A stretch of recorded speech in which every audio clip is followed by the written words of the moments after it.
Hi! In front of me is CHUWI Ubook X, and today I would like to show you how you can connect it to printer.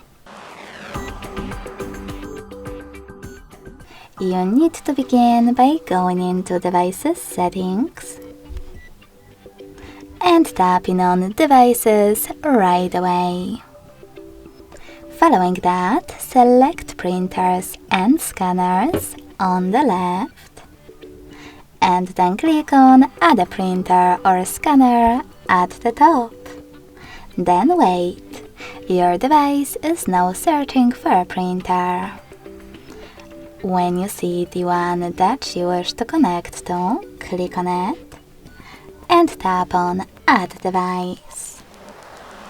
Thanks so much for watching. If you enjoyed this video, don't forget to leave a like, comment and subscribe.